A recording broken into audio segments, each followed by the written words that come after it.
justice. We want justice. We follow. আগুন জ্বালো, জ্বালো রে জ্বালো। আগুন জ্বালো। জেগেছে রে জেগেছে। সমাজ জেগেছে, ছাত্র সমাজ জেগেছে।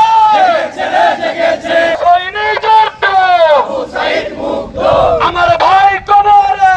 তুমি কেন বাহিরে? তুমি কেন বাইরে? আমার ভাই কবরে, আমার বোন কবরে। তুমি কেন বাহিরে? তুমি কেন বাইরে?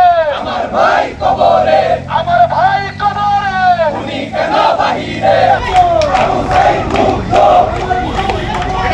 তুমি কেন বাহিরে? আমার ভাই কবরে,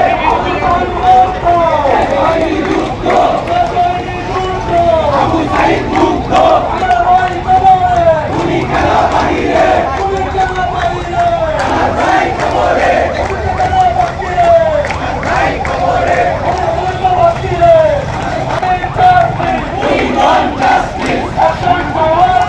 Direct action. Direct action.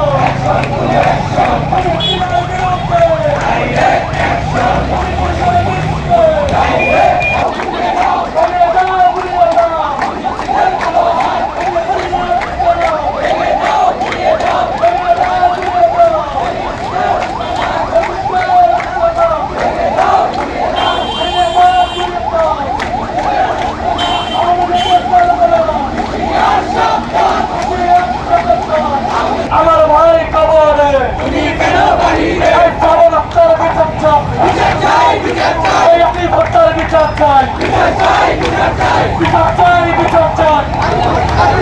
এই আমি ভোটার বিচার চাই। বিচার চাই, বিচার চাই। Justice, justice. We want justice. We want justice. Justice, justice. ছাত্র সমাজ ছাত্র সমাজ জেগেছে। জেগেছে, ছাত্র সমাজ জেগেছে। জেগেছে।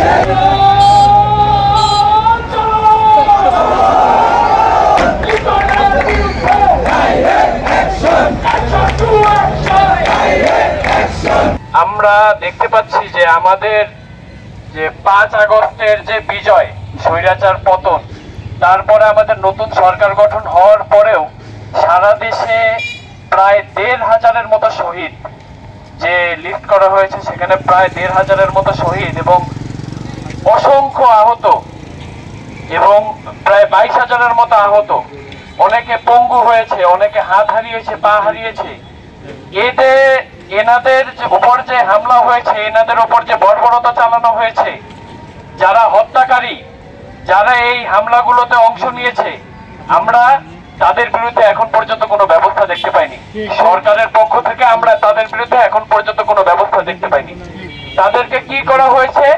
তাদেরকে পুনর্বাসন করে এক জায়গা থেকে অন্য জায়গায় ট্রান্সফার এবং কয়েকজনকে মাত্র আটক করে তাদের একটা দেখানো হচ্ছে যে না আমরা আটক করছি, আমরা তাদের বিরুদ্ধে ব্যবস্থা নিব। কিন্তু যারা যারা যেসব আইন শৃঙ্খলা বাহিনীর সদস্য, যারা যারা এই হামলায়, যারা যারা এই গণহত্যায় এবং যারা যারা এই ম্যাস ক্রাউডের উপরে হামলা চালিয়েছে, গুলি চালিয়েছে, টিয়ার সেল চালিয়েছে, স্প্লিন্টার বিলম্বে ব্যবস্থা গ্রহণ করতে হবে। সকলকে প্রপার আইনের আওতায় এনে যেদিন 15 তারিখ অর্থাৎ 15 জুলাই বঙ্গবন্ধু হলের সামনে সন্ধ্যার সময় যে হামলা এবং ভিসির ভবনে যে নারকীয় হামলা চালানো হয়েছে, সেখানে যে চিহ্নিত অপরাধী, তাদের কিন্তু অভিযুক্ত যারা, তাদের কিন্তু আমরা চিহ্নিত করেছি। তাদের বিরুদ্ধে এখন পর্যন্ত কোনো ব্যবস্থা নেওয়া হয়নি। তাদের বিরুদ্ধে এবং যেসব শিক্ষকের বিরুদ্ধে অভিযোগ রয়েছে, তাদের বিরুদ্ধে অন্যদিকে তাদেরও পুনর্বাসনের ব্যবস্থা করা হচ্ছে। আমরা চাই বিশ্ববিদ্যালয় প্রশাসন থেকেও এই ব্যাপারে ব্যবস্থা নেওয়া হোক। যেহেতু অপরাধীরা চিহ্নিত আছে, তদন্ত কমিটি গঠন করা হয়েছে। আমরা আশা করেছিলাম এই তদন্ত কমিটি যখন থেকে ভিসি স্যার নিয়োগ পেয়েছেন সেদিনই তিনি এটার ব্যবস্থা করবেন। কিন্তু আমরা দেখলাম যে এর ভেতরে একজন ওই ঘটনায় অভিযুক্ত একজন ক্যাম্পাসে এলো এবং সে কিসের কারণে সে গণপিটুনিতে মারা গেল। যদি এই ব্যাপারে আগে ব্যবস্থা নেওয়া হতো, তাদের বিরুদ্ধে আগেই আইনি ব্যবস্থা নেওয়া হতো, তাহলে কিন্তু এই ধরনের কোনো ঘটনা ঘটতো না। গত কয়েকদিন আগে আমাদের ক্যাম্পাসে মব জাস্টিসের শিকার হওয়া এবং সেখানে অংশগ্রহণ করা, মব জাস্টিসের মধ্যে অংশগ্রহণ করার কারণে আমাদের ক্যাম্পাসের আমাদের সাথে অংশগ্রহণ করা আন্দোলনে অংশ নেওয়া একজন ভাই গ্রেপ্তার করা হয়েছে। কিন্তু আমাদেরকে 15 তারিখে এবং 17 তারিখে আমাদের উপর হামলা করা এবং গুলি করার পরও যারা এই ক্যাম্পাসে ঘোরাফেরা করতেছে তাদেরকে গ্রেপ্তারও করা হয়নি এবং তাদের বিরুদ্ধে কোনো আইনানুগ ব্যবস্থাও নেওয়া হচ্ছে না। আমরা দ্রুত তাদেরকে গ্রেপ্তার করা এবং তাদের বিরুদ্ধে মামলা করার আহ্বান জানাচ্ছি, নয়তো আমরা আমাদের আন্দোলনকে আরো বেগবান করে তুলব।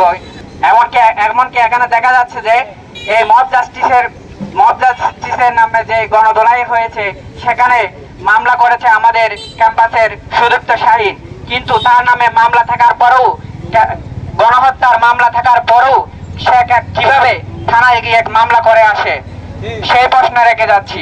এভাবে যদি গণহত্যার দোষর এবং খুনিদেরকে বিচরণ করার সুযোগ দেওয়া হয় তাহলে ক্যাম্পাস আরো অস্থিতিশীল পরিস্থিতি সৃষ্টি হবে। এসব বন্ধ করার জন্য দ্রুত খুনি এবং দোষরদেরকে আইনের আওতায় নিয়ে আসার জন্য ক্যাম্পাস প্রশাসন এবং অন্তর্বর্তী সরকারকে আহ্বান জানাচ্ছি।